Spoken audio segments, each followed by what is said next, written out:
Lord just bless this thing.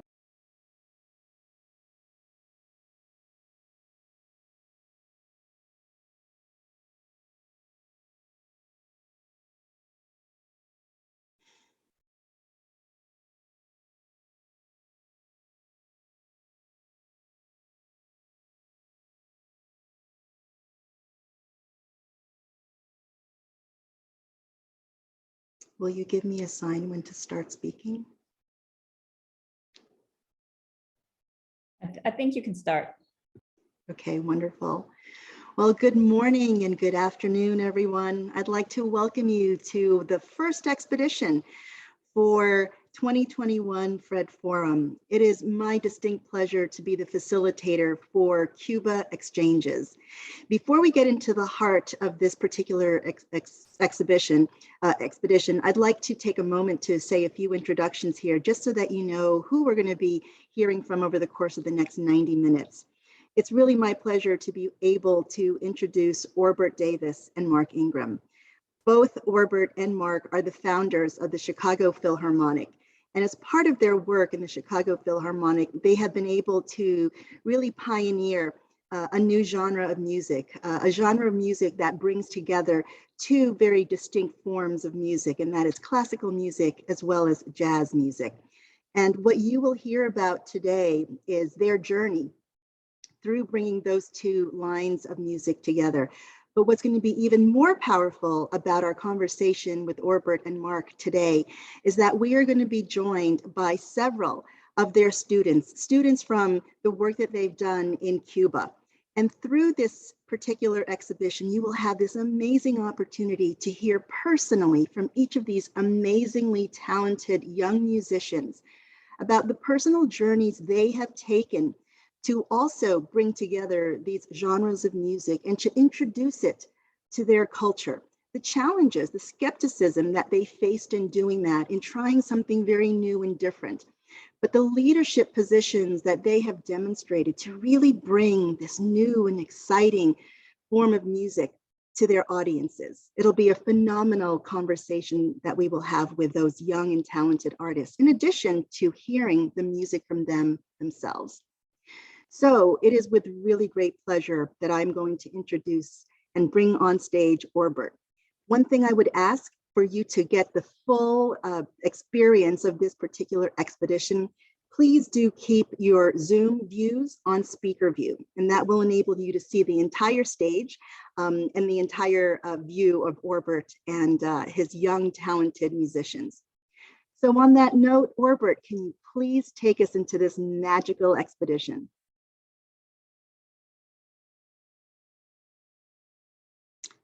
Oh, I think you're on mute, Orbert.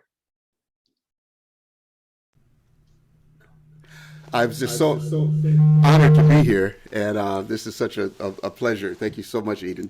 I do have to say that we are the Chicago Jazz Philharmonic, and the only reason I have to correct you is the fact that there is a Chicago Philharmonic, which is a classical orchestra, so the jazz is so important in who we are. I want to explain a little bit of the title, exChanges. Probably took me 4 hours to figure this out with the capital letters and the small letters and the prefix and the suffix. It's really about the stories of the past, this incredible journey that we've had in discovering this rare commodity, if you will, in Cuba. Because most of the time we think of Cuba, we think of the American cars, the cigars, and this aura of being in a place frozen in time. But I am extremely excited for you to discover what I consider one of Cuba's greatest treasures. So we'll go through a series of stories of the past. That's the prefix. And in big bold letters, we want to scream change, because that is exactly what happened. So what happened to us is what happened to our students.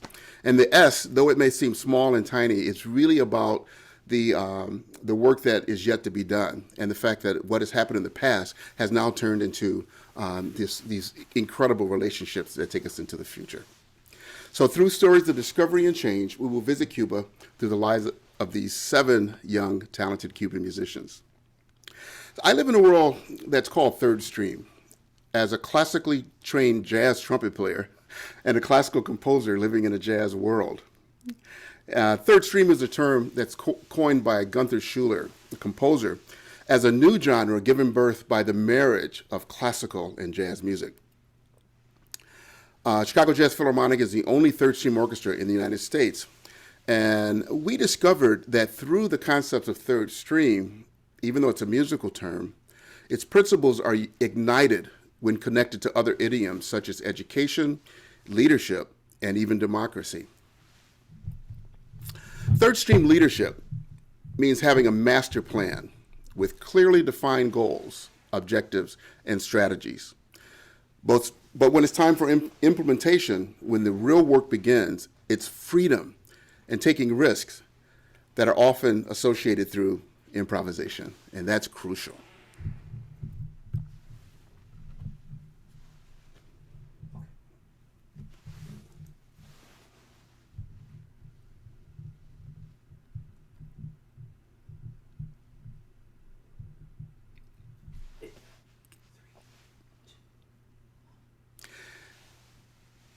In 2012, I was commissioned by the Chicago's Auditorium Theater to compose music for a Chicago Jazz Philharmonic collaboration with River North Dance Chicago. Artistic director and choreographer Frank Chavez, who was Cuban American, migrated to Chicago when he was an infant. We agreed to create a work that would represent the sounds and colors of Cuba. But in order to represent the piece well, we decided that we must conduct research in Havana. Oh yeah. Frank's passion was also to reunite with a culture he never knew, while I was interested in discovering African roots through the people and music of Cuba. Every step along the way gave me opportunities to connect with Cuban musicians, to share in the musical experiences, and to hear their stories. One of the stops on our people-to-people excursion was the Universidad de las Artes, Cuba's premier arts university, housed on what used to be a luxurious golf course. We were informed that day that there were no ensembles rehearsing, only private lessons and students who were practicing. But when the dean saw jazz in our title on the business card, she thought of trumpeter Silvano Herman Hernandez. We met in the auditorium, trumpets in hand, and although we couldn't speak each other's language, instead of words, we communicated in a level higher than notes through improvisation. It is my pleasure to introduce you to Silvano Herman Hernandez.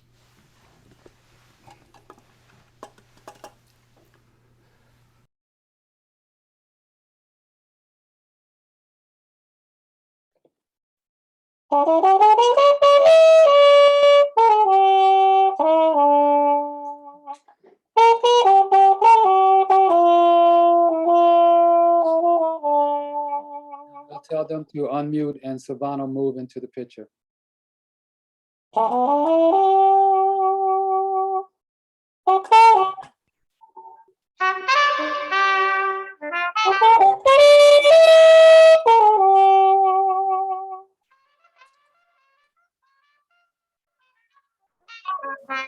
We can't see Silvano.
I don't know, Silvano, it's too early for all of that, man. Silvano, can you move over a little bit so we can see you? Just move to your, let's see, that would be your left, right? Yeah, we can't see you. Para el centro tú, él al centro. Yeah, come over a little bit more. Ah, there you are. There you More, are. more, tell them more. Yeah, come over a little bit more, Silvano. ¿Eh? Sí, súbete, súbete. Un poco. Sí, Ya lo estás sí. viendo.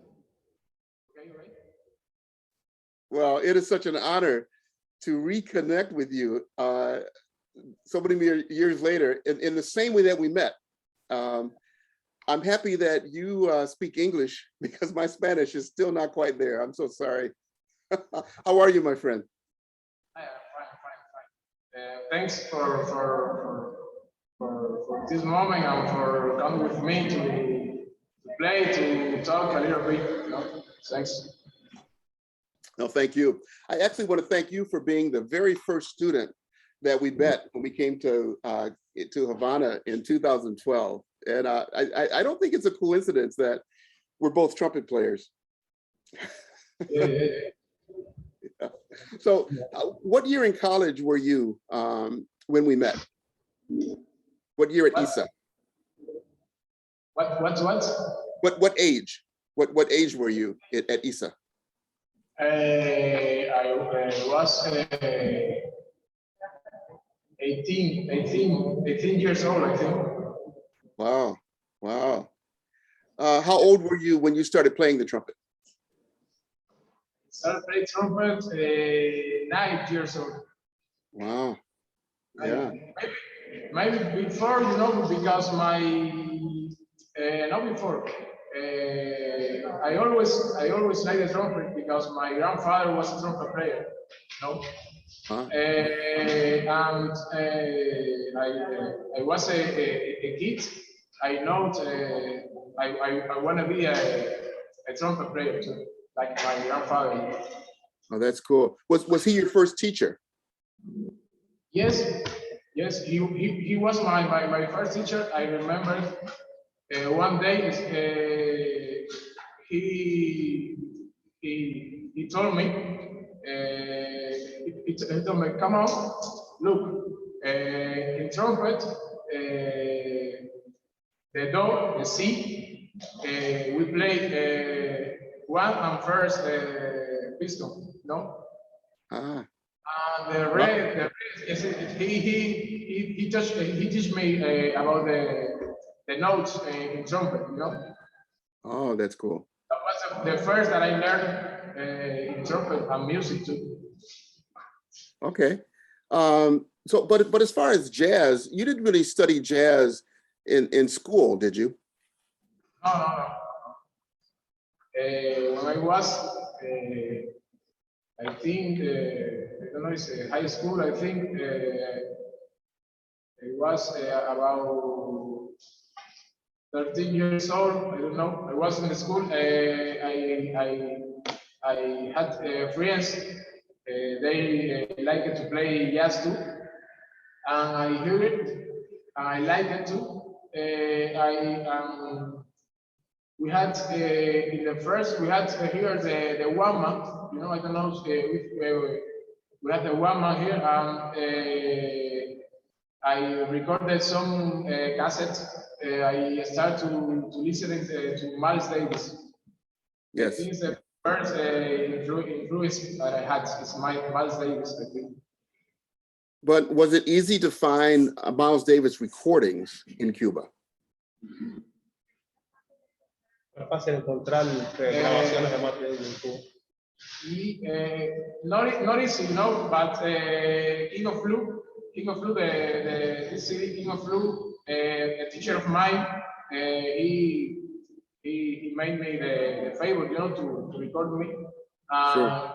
It was the first that I started when I started to play jazz and to listen to jazz. Okay, good. Yeah, because I know that it's very hard to find recordings, and you have to really search very hard to learn jazz. Well, let's talk about your life after college. So I know that you went out of the country for a while. Can you tell us about that? Okay, I went to Lebanon for Lebanon.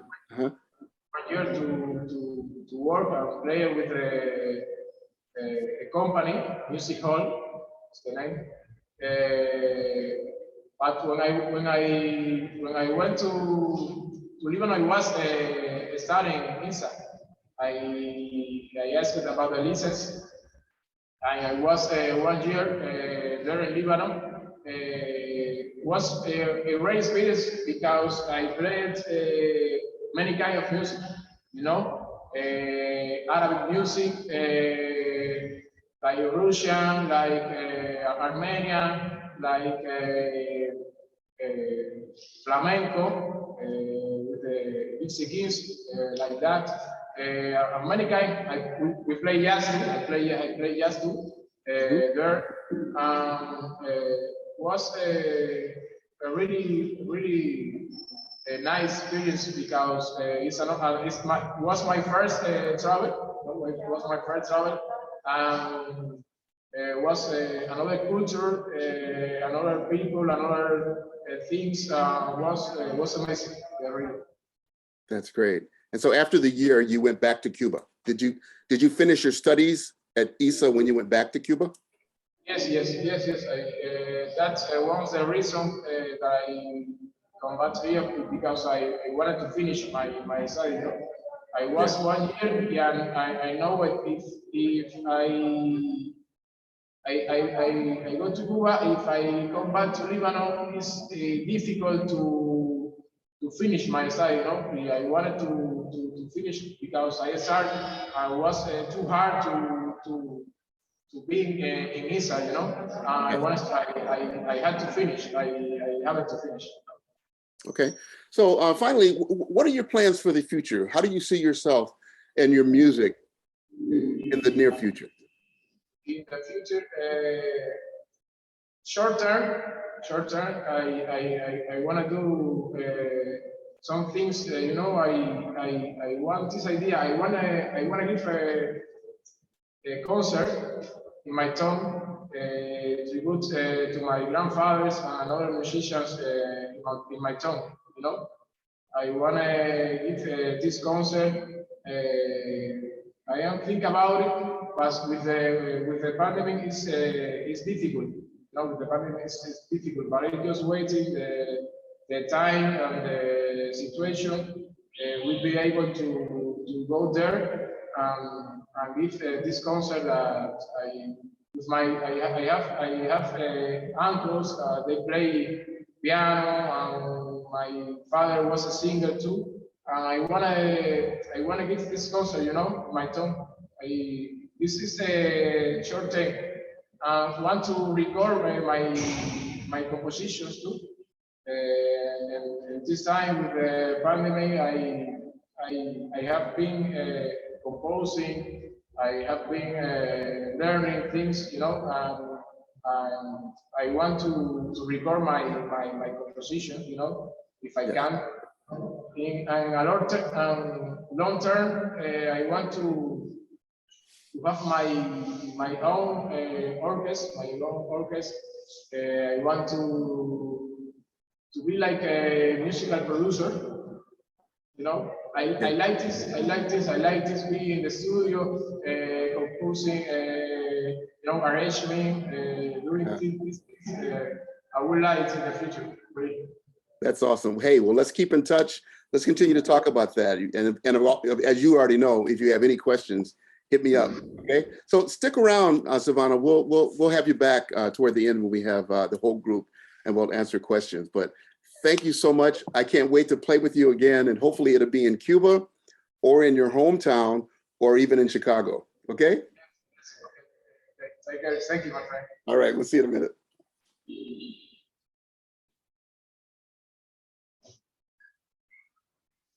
¿Ahora? ¿Ahora vienen ustedes o hay que esperar? ¿Vienen ustedes, no? Déjame, bueno, ahora no pueden, déjame un segundito para cambiar el micrófono.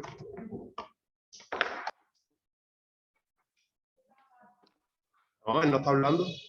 Tiene el micrófono muteado.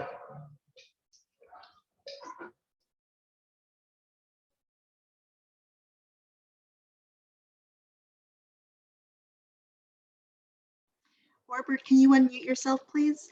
Unmute Orbit. We can't hear Orbit.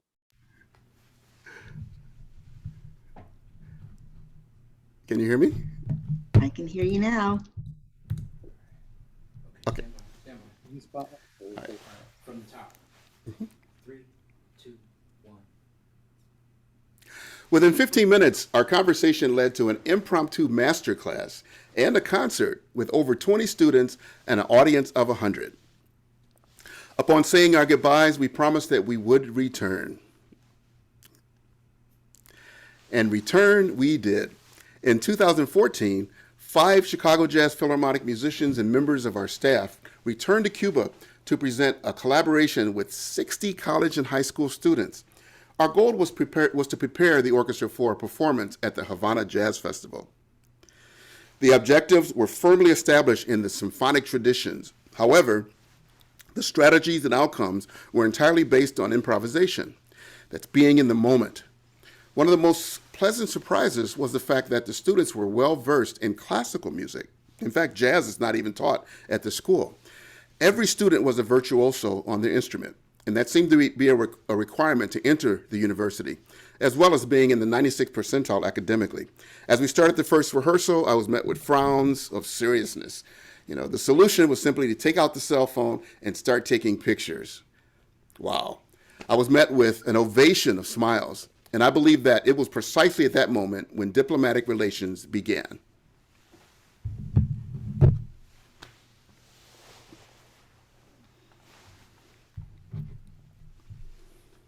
We're not hearing the audio. We're unable to hear the recording. We're not hearing the audio. It's our interests, and instead, we will begin to normalize relations between our two countries.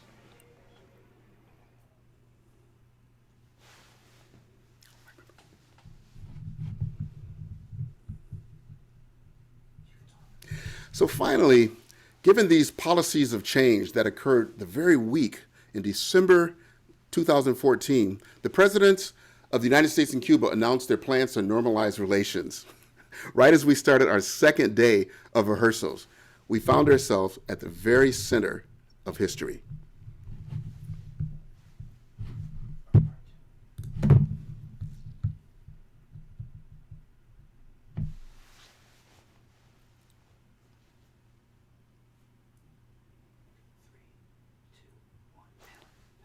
It was 1 year ago this week that the U.S. began restoring diplomatic ties that were severed half a century ago.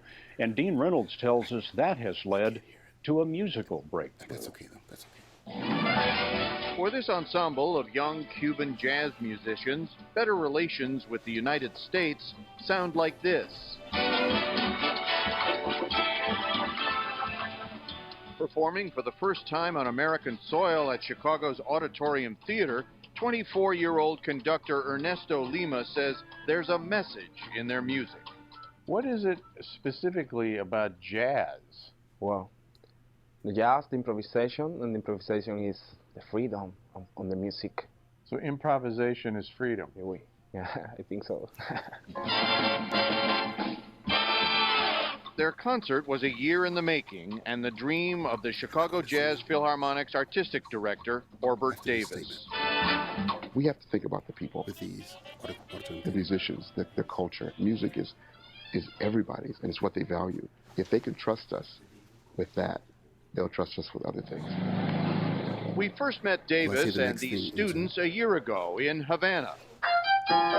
21-year-old Wendy Galvez has been playing violin since she was 7. Billie Holiday, Ella Fitzgerald, those are my gods.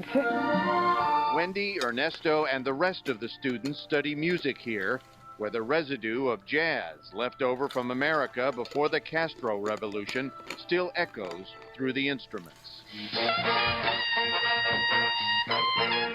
Dizzy Gillespie's 1947 Manteca is one of the best examples of the two nations' musical collaboration. Before Fidel Castro closed jazz halls and took over clubs like the famous Tropicana. The U.S. embargo that followed created another challenge.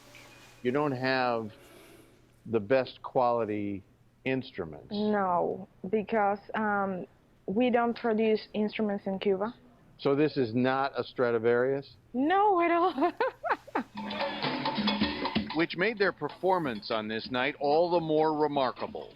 Do you think music is sort of a universal language? Yes. Most of the group doesn't know how to speak English, but when we are playing, we understand perfectly everything. With music, there is no language barrier. Dean Reynolds, CBS News, Chicago. I'm unmuting now.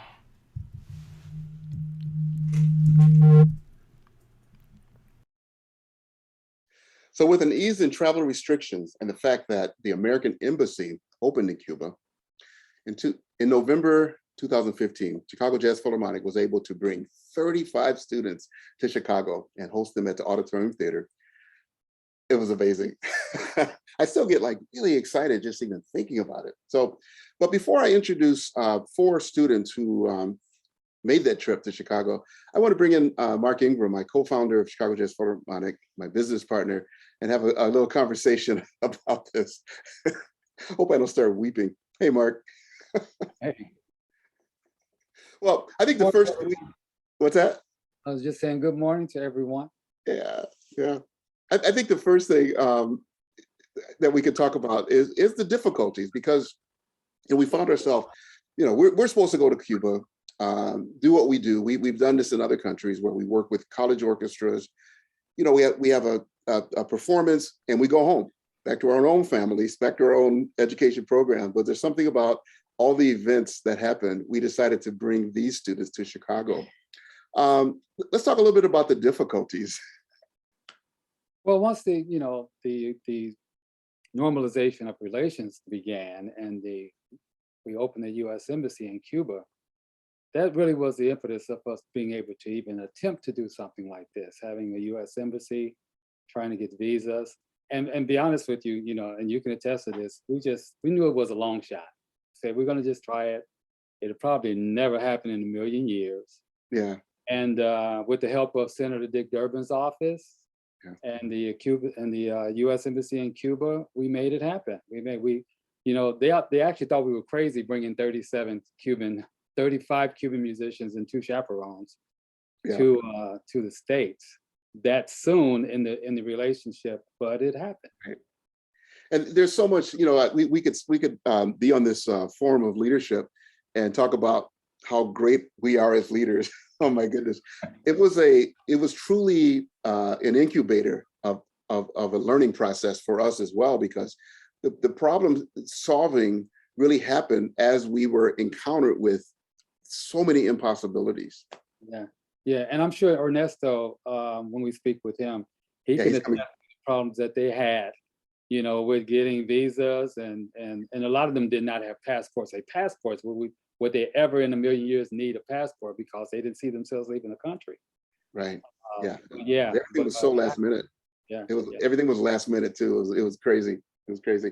But one other thing, so our plan was to bring the students out a week in advance. It was actually a Sunday that we found out that only 11 students, the Saturday we found out 11 students were even, approved to come. So Sunday, 11 students came, and we had planned a whole week-long series of events. And Mark, you can talk about that, all the different things. I mean, we had a series of things planned for the whole group. There was a reception that was planned. Baker McKenzie actually did a reception with Senator Durbin as our special guest to host our Cuban guests. That went well, but it was only with 11 of our students. All of it went well, and then we had partnerships with 3 of the major universities in Chicago, University of Chicago, where David Axelrod actually hosted a student dialogue and diplomacy luncheon for our students. Again, just 11 of them instead of 37. The Northwestern University School of Music did a music forum and recital, where our students got a chance to witness a recital and also perform. And what was the other? Chicago State. Actually, Chicago State hosted all of our full orchestra rehearsals and a gospel music master class, a rhythms master class. It was just amazing, amazing. amazing partnerships, and all at no cost to the organization. Right. Yeah. Yeah. Chicago really rolled up the sleeves. Even the White Sox gave us hats and all kind of little swag goodies for the students to keep. So we'll bring on Ernesto. I want to talk to him especially because he requested the gospel workshop, and that has a lot to do with simply connecting the African experience in America to the experience in Cuba. First of all, Ernesto. Morning, everyone. So much there's so much to talk about with you. But I want to start with that request that you gave. And anytime anybody requested anything, we said we did everything we could to make it happen. So we had a workshop talking about gospel music and its relationship to the African descendant struggle in Cuba. So tell us about that. Well, I think it's, as you can watch in the video, I practice an Afro-Cuban religion. So I think that we have very similarities, culturally speaking, about the, African-American and Afro-Cuban music and Afro-Cuban tradition. So for us, when living in Cuba, it's like a big goal to be a little closer to the gospel music, to this tradition, the way that Africans start their culture in America. That is very different from Cuba, because here most of although you have Haitian and all of that, most of the African American people tend to be Christian, but then that soul, that feeling, they express it through God. To Jesus Christ. And however, most of the Black people in Cuba, we went more to the tradition or African tradition. So, it's the way to keep in touch with our soul from Africa. So that's, for me, it's very interesting to keep that connection, because the way that we practice in Cuba, we have this, I will say, like a link between Jesus Christ, between our African gods. So it's all this mix that is Cuba, it make it so such a wonderful country. So talk musically. How did you find the connection in terms of the music and the spirit of the music? I think that there is something in the spirit of African music in general. There is something beyond the notes, beyond the European system of notation. There is something that we can find, that we can communicate each other, and it doesn't matter if it's one God or another God, because if you have the video, you will say that I cry when that woman, that lady, wonderful, was singing, because it's like I can find the same kind of connection when she was singing gospel music, the same connection that I find when I'm singing to my gods. So there is definitely something going on with, with the pentatonic scale, with all of this technique that we have in the African music. That, oh my God. Yeah. So we'll talk a little bit later about this kind of the connectability that we have, and I think what happened even with us when we met in Cuba. And it's almost like discovering family in a sense, because there's so many things that are connected. But I want to bring on and let's bring on other students, Annabelle Gil Diaz and Jorge Amada Molina and Hyla Martinez Gonzalez, because the four of you came to Chicago in this incredible experience. But I do have to say that, Ernesto, you were the only one of the first 11, and you were a chaperone, if you will. So you were more of a leader, so the university and the country gave you all this leadership and responsibility. Of all these, crazy. Okay, but how did you feel about that? Because you're thrown into a leadership position, and basically you're only a couple years older than the rest of them, right? And yes, like 2 years. Some of them only 1 year, 2 years. So it was a big responsibility. And also I was working as a professor in the university at the same time that I was studying. So in some way they trusted me because I kind of have both, how to say, both sides of me. I'm a student, but then I'm a professor, so I have the respect, but then I'm closer to the, than Marilyn or than the president of the university. So in some way I have this connection with I had this connection with them, but it was a big responsibility coming with all of them here to America. And it also was my first travel abroad for me too. So. And you did an awesome job, though, man, because I'm gonna tell you, we didn't tell you this before, but we were on pins and needles because Thank you.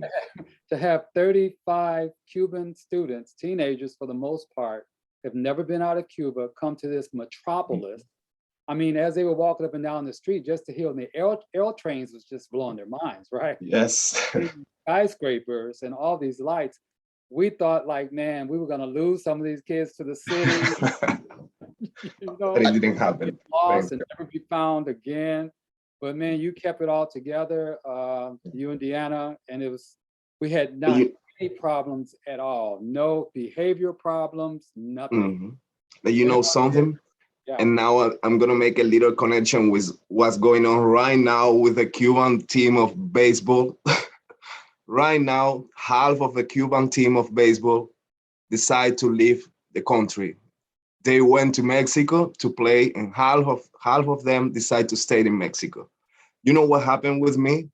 That the first thing that they tell all of them is like, you are gonna keep your passport because I trust you, because I know that you're a musician and I know that you're coming here to make art.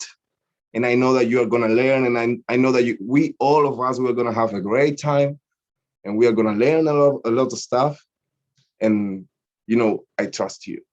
I know that nothing is gonna happen. I know that you're not gonna, say bye and don't play in the concert, But there is something that is very important. I mean, you need to trust in people. Wow, that's incredible. Trust is so important in leadership. I'd like to introduce Annabelle Gil Diaz.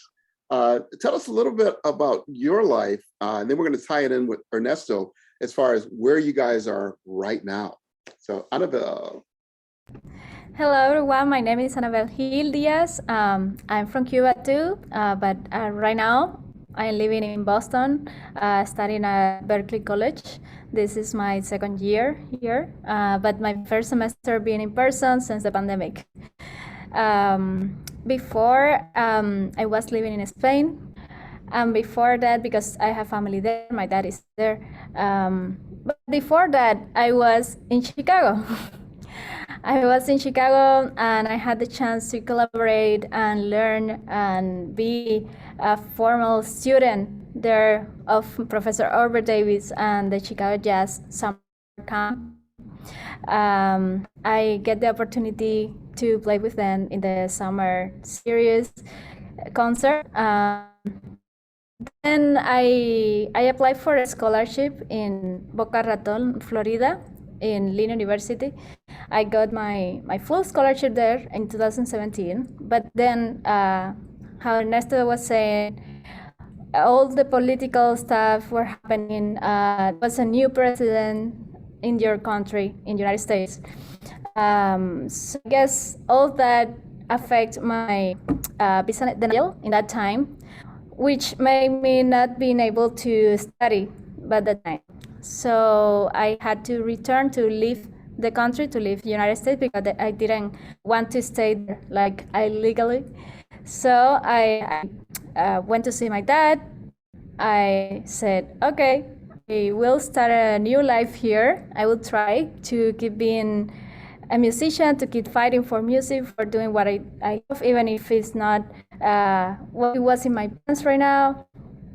Because I remember what Albert told me. What is your short, medium, and long-term project, your vision, your life? What do you want to do? Want to work on in your goals, And I start thinking about that, and I say, yeah, I don't know what can I say about that, but I know that I want to be a musician. I know that I want to keep fighting for this because it's something that is closely related with my roots, because my mother is a musician. also, and she from right from the beginning, she told me, uh, she told me to learn to love the music and the arts and the way that fulfill you. So that has been part of my entire life. So I keep fighting for that, I guess, and I stay connected with Chicago Jazz Philharmonic somehow. They made me all the time being connected with them, and that really helped me to keep the faith and to keep fighting for what I love. And here I am back. So thank you so much. Sure. So Annabelle mentioned that you mentioned that you're in the United States now. Let's go back to Ernesto for a moment. Ernesto, tell us where you are at the present time. Well, I'm in Atlanta, Georgia. I'm in a master program, same that you went through, Annabelle. I applied like 2 years ago, and then President Trump, and then COVID, and then, well, finally I'm here. This is my second semester, my first one in person, because last semester was on Zoom. Everything was on Zoom. So basically, it was really easy for you guys to get here, right? I mean, piece of cake. You booked a flight, came over, you found a place to stay. Everyone gave you the resources you needed, right? Well, not at all. after the concert with the Chicago Jazz Philharmonic, I came with another project that it was a gay men's chorus founded by Cuban American who have been living here for, I think that since 1964, I think. And he wanted to, reestablish this connection with Cuban people and also help the gay community, the LGBT community in Cuba, because perhaps some of you know all of the stuff that they have been, going through. So they were open to find a musical director, and they just contacted me, and I went there and I worked with them. And then we came and I made a tour with them about, I think it was about 11 states or 12 states.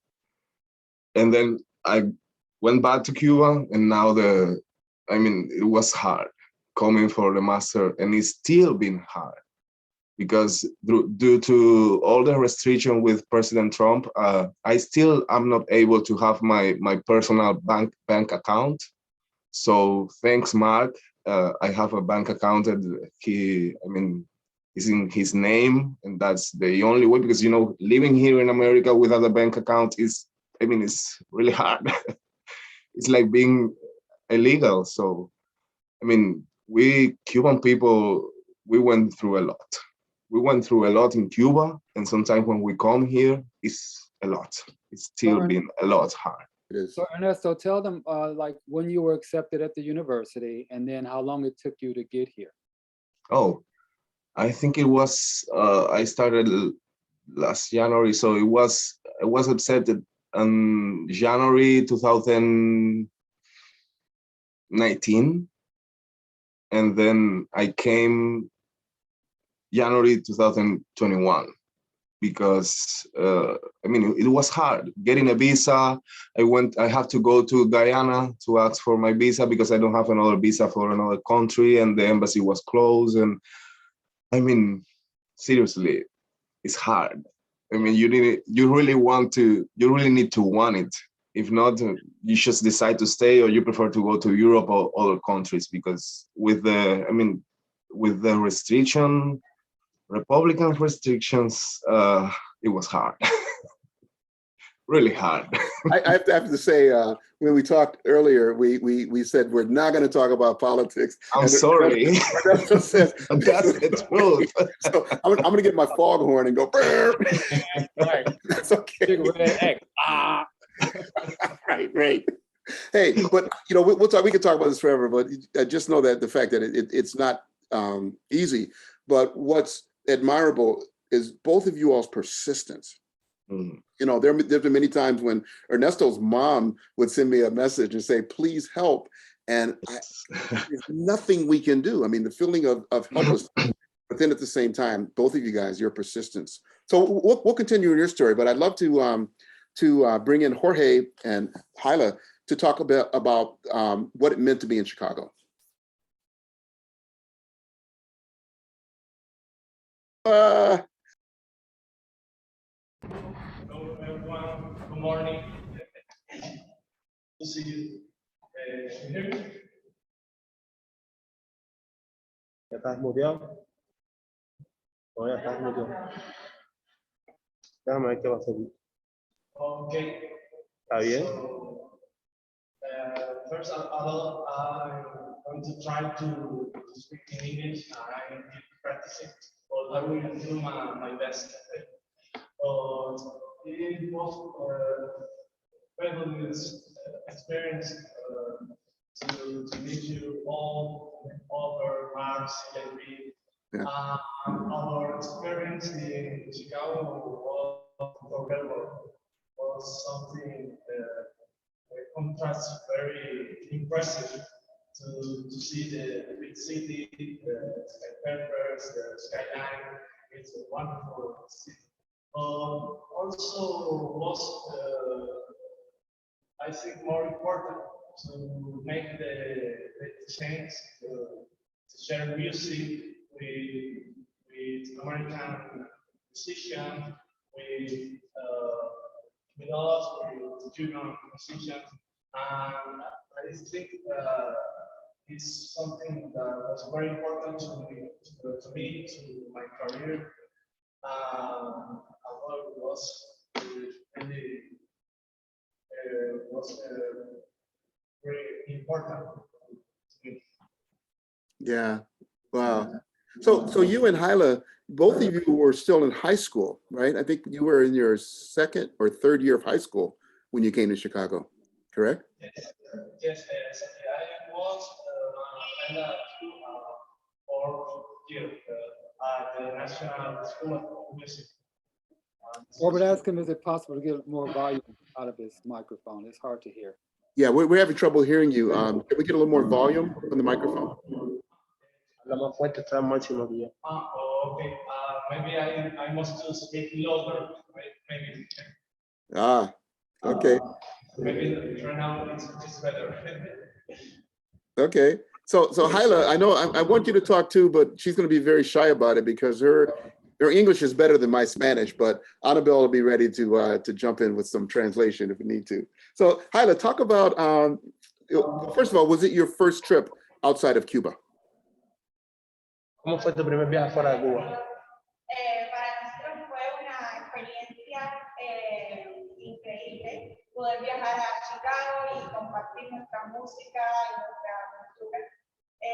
Como decía nuestra compañera Wendy, hablamos idiomas diferentes, pero el idioma que nos une es la música y estamos muy felices de este encuentro y de poder compartir nuevamente con ustedes, que son maravillosas personas y maravillosas personas. Hay que traducir. Deja que traduzca. Annabelle? Okay, so they say that they were super happy. It was indeed their first trip to Chicago. They enjoyed so much to interchange and do this sharing process with the Chicago Jazz Philharmonic. They are very happy to also be here today and keep the interchange going on. So, but we said earlier that only 11 students, and Ernesto was part of the first 11, came, but the rest of the students did not come until Wednesday night, early Thursday morning, and the concert was Friday. So when the first group of students left, did you think that it wasn't going to happen? Cuando los primeros estudiantes llegaron a Chicago en el primer viaje, los del segundo grupo pensaron que no lo iban a lograr, ¿no? Yes, you're right. Was very strange moment because the first group left first, and then the second group. What was going to happen with us? You're right.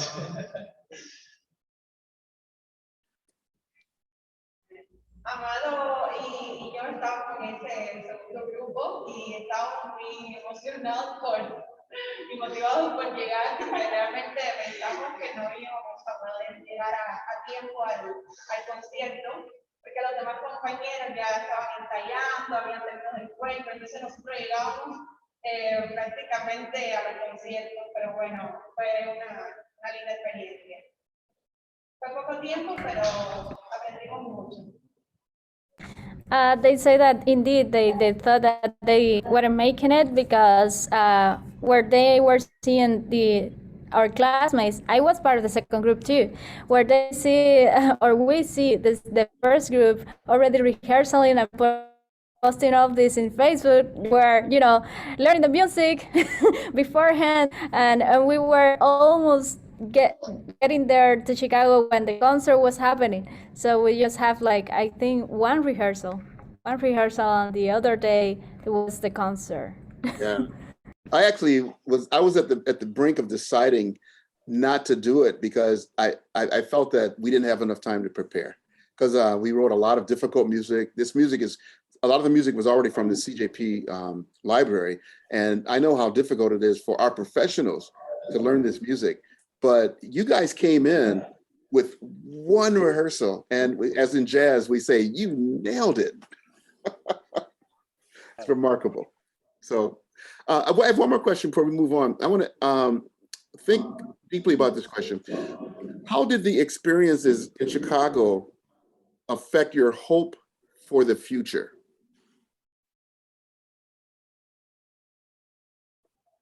Para usted la pregunta. ¿Cómo afectó las experiencias que tuvieron en Chicago su pensamiento en el futuro? O sea, su visión para el futuro. ¿Cómo afectó estas experiencias que tuvieron en eso? For me, I can say that there was Jorge before Chicago and Jorge after Chicago, because I could learn a lot of experience about jazz music, about a way to learn music, also the point of view about music. I always remember the first group Orber said to us about smile, and after that I see the music as something more enjoyable. Of course, in my case, also this point of view helped me a lot to composing, the way to compose, also to make arrangements. This is something that I think that was very, very important. But I'm very sure that there was another Jorge after Chicago.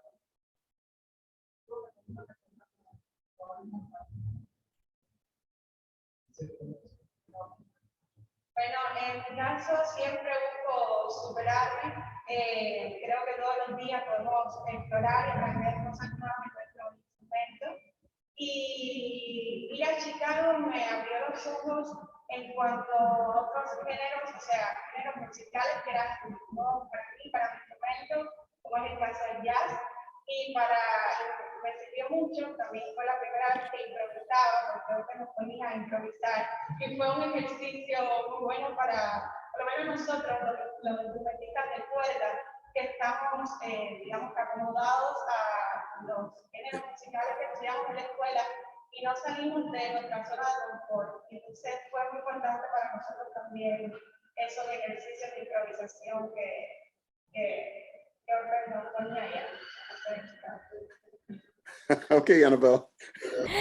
Well, she said something that I speak for myself too after what she's saying, and for her it was like the very first time improvising, the very first time getting out of her comfort zone, like to try something new, to try to put notes in her instrument without previous rehearsal, like classical music. You need to practice, and then you have the piece. But in this case, when they got to Chicago and experience or experiment this new genre, which is jazz, that it was classical because we were reading the scores. We weren't, this is like the classical arrangement. But then when you say, hey, you stand up, improvise, it was something super new and challenging for her and for us, I think, for the most of us. Yeah. That's awesome. So we're going to move on to our next chapter. And when we come right back, we're going to talk a little bit about Jorge and his amazing gifts. So in the meantime, if we could work on the sound in Cuba just a little bit, we're having a little difficulty hearing, and we'll come back with the string quartet.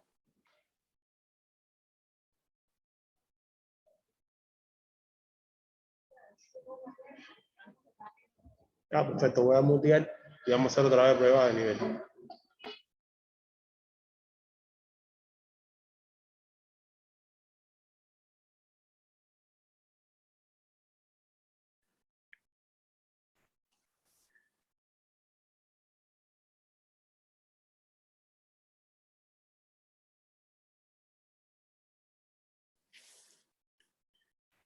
Okay, so a little bit about, oh, there we go, a little closer. There you go, that helps. So I want to talk a bit about Jorge Molina. And don't feel embarrassed when I say this, Jorge, because I'm telling the truth. Jorge is one of the most prolific composers I've ever met in my entire life. For such a young age, he has mastered the art of composition in terms of classical composition. Yet, he composed a piece for Chicago Jazz Philharmonic, which he says that he was totally inspired by being in Chicago, and he goes back home and writes this piece, which has traces and elements of Duke Ellington, whom he'd never studied before, actually never really heard of, but some way through osmosis of time and other influences, it found his way in his music. In the string quartet, he's playing viola. Again, he's also a violin virtuoso. I think every violinist in Cuba is a virtuoso, especially our two violinists today. I'd like to introduce you to Lizzie Yodu on first violin, and you met Hyla. And on cello, she's being hidden right now. We have Amaya Justice Robert. One of my big regrets is that Amaya and Lizzie weren't able to come to Chicago. You weren't a part of that first experience. But one of the reasons why we call this section Part 3S is that the story goes on, and we've become family with so many more incredible musicians. So I'd like to introduce this next composition that Jorge composed. It's called Monte from Triptico Cubana. So Jorge, if you'd like to explain a little bit of it, or matter of fact, just play and we'll talk about the piece afterwards, okay? Okay. And then Okay. Espérate, me confundí de línea. Perdón. Dale. okay, I'm going to repeat. At first, we are going to play, and then I'm going to talk about the piece. ¿Qué van a hacer? ¿Y por qué no le explicaste ahora, baby? Ahora otra vez, para acá. Bueno, ponte el micrófono, por favor, que el micrófono no se caiga, que es nuevo. Ok. Dame un segundito, vamos a tener que ajustar el nivel, ¿ok? Vamos a esta línea en la que... No es...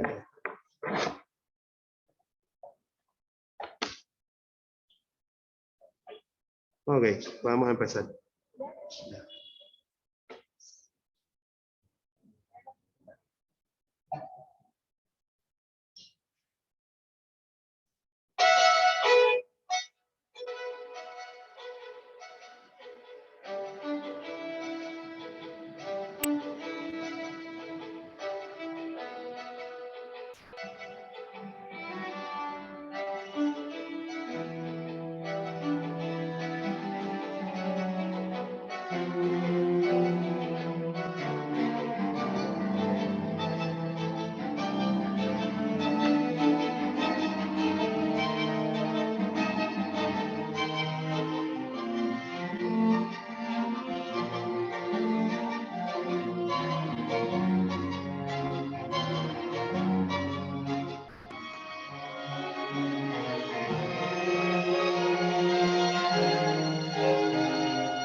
Wow, can we just take a moment to appreciate that wonderful music? Bravo, bravo. You guys are amazing.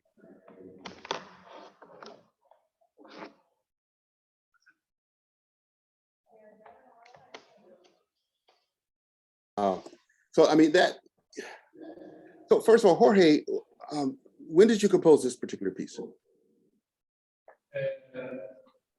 Sorry. Yeah, when did you compose Monte? This composition, I did it like 5 years ago. 5 years ago? Yes, with my first string quartet. You were 18 years old? I was 19 years old. 19, oh, 19, okay, that's understandable. Yeah, it was very close, very close. It was my first string quartet. It had 3 movements. And this one mountain is like we call the Cuban, like the Cuban landscape or country. Is the word that we use. Yeah. So many times we in America, when we think of Cuba, we immediately think of Cuban music, but we think of it in terms of the historic aspect of it, Buena Vista Social Club, the party fun atmosphere. But I think what most people don't know is the fact of this strong heritage of classical music in Cuba. I want to ask Lizzie about the path for music education for you. Lizzie, ¿nos podrías hablar un poquito sobre tu camino como educadora, como profesora?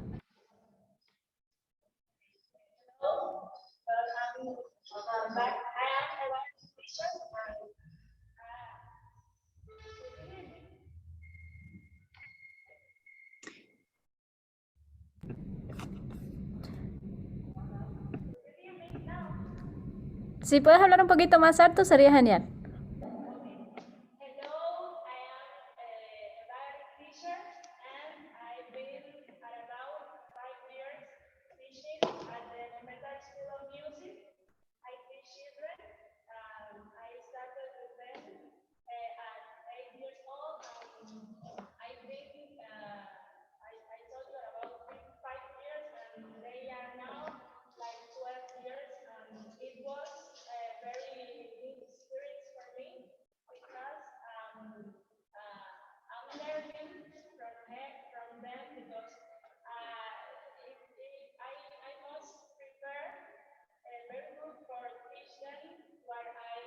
Supposed to do, so I must go then very I must go to the class with a very good preparation, and it is a very good experience for me, and I love children, so I enjoy what I enjoy the most is when I am at the school with them, teaching and practicing with them. Okay. But when you yourself started playing, you were very small yourself, right? Yes. When mostly, how do you learn? Because we do know that it's very difficult to get sheet music in Cuba. So when you have your lessons, how do you learn to play as well as you do? Well, when I started teaching, I had my violin teacher who gave me his like method. I don't know. She gave me a didactic way for teaching them by playing what they must learn. I played them, they saw me, and it's like an interactive moment, because I am in front of them and they are look at me and I look at them. We had some books, but there is like an old method, Sovietic method, that's what we teach. But we have I don't know, the same books when I was children, so it is what we give them the same way I learn. I'm teaching them with the same books, the same method, you know. That's amazing. I am looking at the clock, and there's one more piece I do want to play for everyone. And we do have some time for questions. If we come back, we'll have more conversation, because I do want to talk more about education and hear from Amaya and how you guys learn to be virtuosos at such a young age. Because one of the things that we discovered, that the level that the Cuban students were in high school matched the level of our professional musicians, which is, we have to, we tend to think that there's so much that we can give to Cuba, but if you guys can show me how you do that, that is totally amazing. But I do want to move on to one piece before we get to our questions, and then we'll get everyone a chance to speak a little bit more. We haven't heard from Amaya. The other thing about this small letter S is that because of this relationship, it is continuing. I hope everyone sees that. And even participating in this forum, it is for all the participants, you across the world, to experience this, but it's also for these students. And at the core of our heart, it's really about, this is another experience where they can experience leadership. So we put together a virtual performance with our Chicago Jazz Philharmonic rhythm section. And we just gave the charge for the students in Cuba to record their part, and we put it together virtually. But I must say, I was, and I'm still so impressed with the work that they put into this music.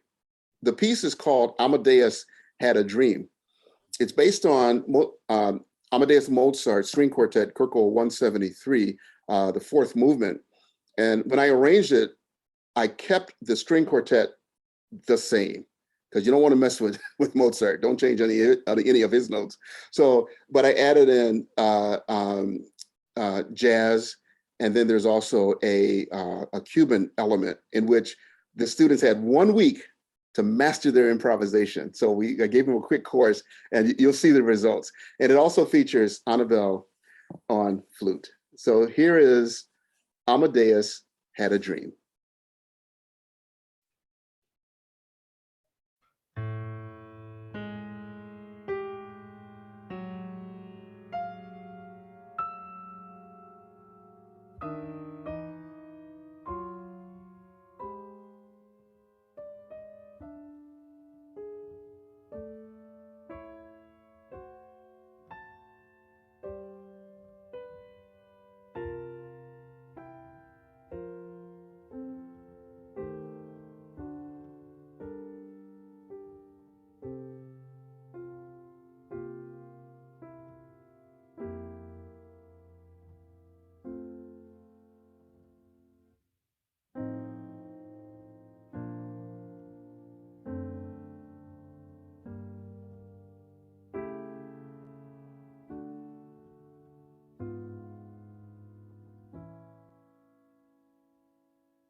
Wow.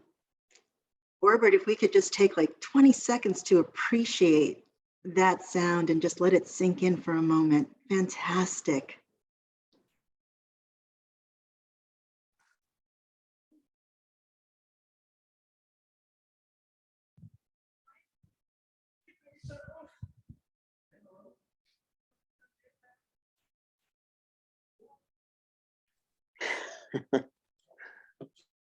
Bravo, bravo. Thank you guys so much. Wow.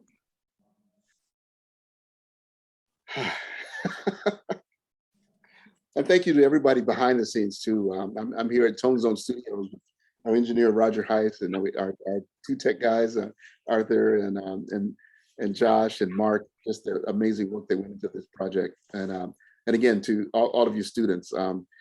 I didn't mention before that Mark and I have been to Cuba 5 more times, and we try to go every year to do whatever we can to help. We have some amazing plans for the future. But let's deal with the questions. I know we only have 10 minutes yet. So Eden, take it away. We do. We just have a few moments, but before we might get cut off here, can I just take a moment on behalf of Fred and on behalf of all of our participants here to just call out Jorge, Hyla, Annabelle, Silvano, Amaya, Ernesto, Lizzie, of course, Orbert and Mark. Wow, you have really brought some beautiful, beautiful music to our ears and got our day started off in a wonderful way. I am in awe. I am actually speechless about what to say to the gifts that you have shared with us today. So thank you for joining us. But before you leave us, we do have a few minutes, and I do want to open it up to any questions or comments that our audience may have for our amazing musicians. You'll just have to unmute yourselves and you can share.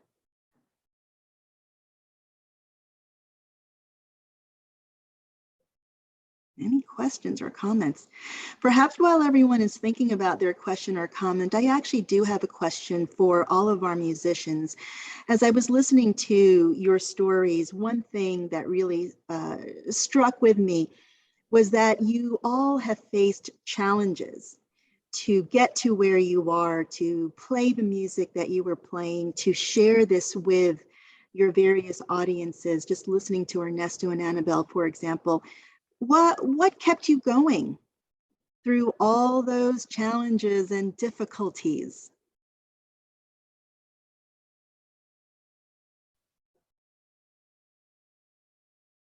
Ernesto, it looks like you're unmuted. Yes. Well, music is, first my family, and second is music in my life. I think music is so powerful because it's the language that we all can speak. And when I came the first time, it was so hard, and even my first semester here was hard, trying to speak and trying to communicate. But then when I conduct, it's like everybody say like the same that Albert is like, where are you coming from? How you can do this? And it's our nature. It's something that we learn. I think that, and as you can see in our concert in Chicago, and now with the amazing video, this amazing performance, we have this thing. The art is so strong in Cuba, and I know that this is not about politics, but I think that this is the language that can bring us together. We have been for 60 years trying to get in touch, trying to connect each other with words, and it doesn't work. It doesn't work. It just don't work. And I think that music and art in general is the way. That's the only way that we can get in touch.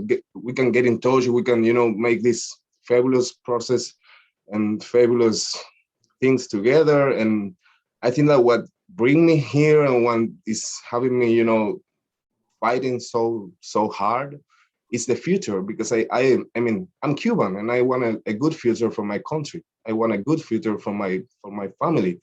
And I think that we have many things to change in Cuba. many things to change, but then we have other really good things to keep us, like our culture. So I've been speaking to some of my classmates, and I don't have nothing against McDonald's, but I think that we have really good bread in Cuba. You know what I mean? So I think that we just need the money to make it better. Yes. What speaks to me a lot, Ernesto, is your comment about how music really can bring us together. It kind of blurs all of those political lines, religious lines, cultural lines, and just brings us together as humans. I have a question here from Kip for our musicians. Do you think of yourselves as leaders? Why or why not?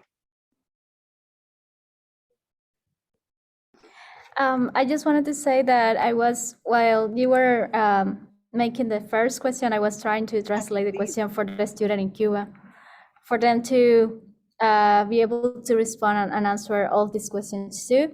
But I also have to say about the first question, why do I keep fighting for music? For that reason, I have to say that music have made me meet a lot of people, a lot of good people that I didn't thought that I would meet in my life, or that I would experience to share and learn from. Orber and Chicago Jazz Philharmonic, Mark, all of you, Leslie, all of you are so great. I mean, I have met all of you through the music. So if you think like small in this sense, and you see the broad landscape, music is something so simple, because in itself it doesn't mean anything, because it's just a piece of paper, but when you interpret it, when you perform it, you are sharing your feelings, you're sharing who you are trying to connect through the music, you're trying to form a language which you can create connection and feelings. And feelings is for me the main purpose of existence, is the thing that makes ourselves human beings and different from another species. And I think also music made me believing in music have made me be more connected with God.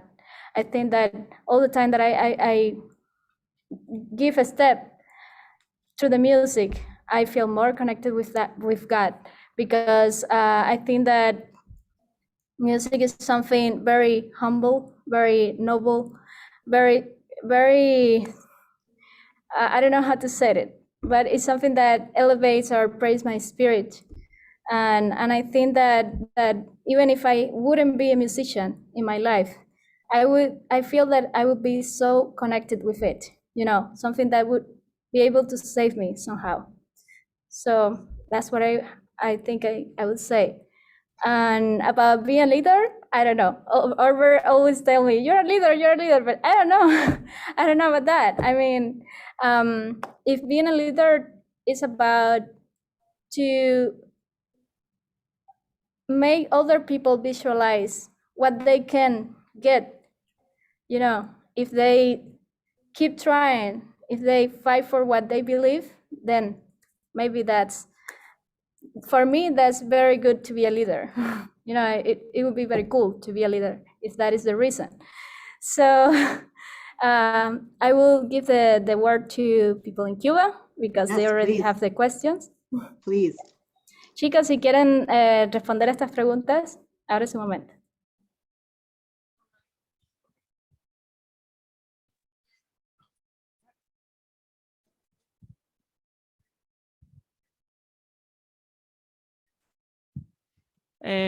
Hola, buenos días. Pido, Anabel, por favor, tu ayuda a la traducción.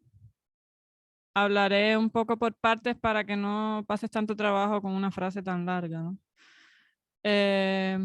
Bueno, primero que todo agradecer a Orber y a todo su equipo por la oportunidad de estar acá hoy y poder conversar y tener esta maravillosa experiencia. Realmente estoy bastante emocionada porque estamos pasando por momentos muy difíciles y y en medio de toda esta situación poder tocar y expresarnos es realmente emocionante. Anabel, si quieres. Well, so Amaya is saying that thank you so much, first of all, for having them to play and to share this experience today with you all. And she's saying that she's especially grateful because of music, because of all these hard times that are happening in Cuba. You know, music is like a way for them to get out of all of that for a moment and to be present just in what they are enjoying. So that's something that she is very grateful for.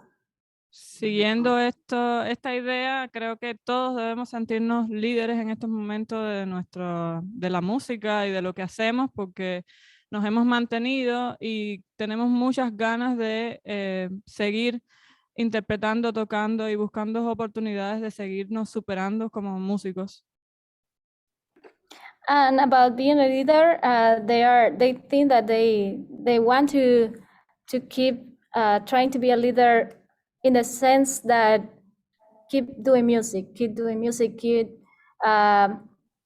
making projects like this to be able to encourage other people to be able to practice, to continue in this path.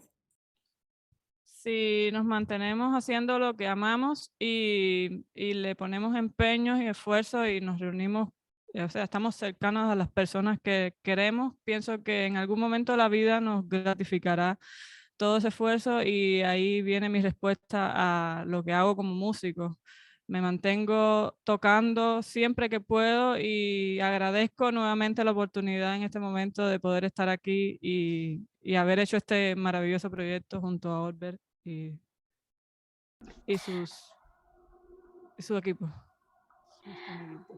Well, actually, she's saying that she believes that if you put all of your effort and your dedication to the things that you love, someday you gotta have a reward for that. Like, you know, you have to be compensated for that somehow in life in general. So she says that as long as you can keep sharing what you do with your loved ones, with your close ones, that will be compensated someday. That's why she keeps doing music and playing. I think that certainly most resonates with many of us who are on this meeting right now. You know, I hate to leave you all because you are all so inspirational and you've just brought such music and such joy to us during this 90 minutes here. It's really hard to leave you all, but we are at time. And if I could just leave everyone with this one thought, and Leslie, thank you for summarizing Annabelle's quote here, but being a leader, if being a leader is to help others visualize what they want and to help keep them moving towards that vision, then you all have demonstrated leadership to us. I think you've brought a deeper appreciation to us about what it means to strive for something that is super important to us, regardless of the obstacles that may be thrown in our way. So many thanks for sharing yourselves, your stories, and your music. Thank you. All right, folks, enjoy the rest of your day. Thank you.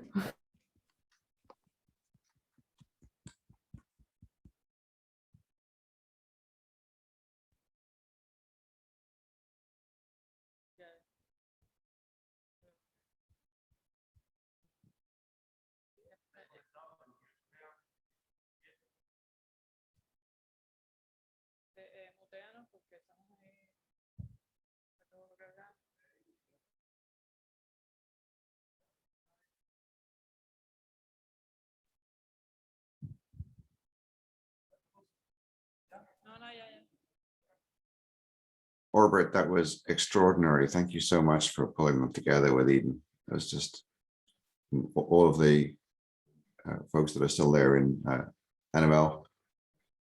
Just everyone is just once again totally in awe. That was fantastic. Thank you. Hey, thanks, Peter. Rocky here, Orbert. I noted you only teared up twice that I could tell, but I teared up a couple times too. And besides the beautiful music and just the you know, this journey, this labor, that you're such a great, you're all such great teachers, Mark, Orbert, Ernesto. Thank you, Annabelle. Wonderful meeting you. But I just was struck by your smiles, you know, and it just, you know, just the sparkle in your eyes, and it was very. So along with the music, I think your essence, you know, communicates a lot. And it was a wonderful morning. Thank you.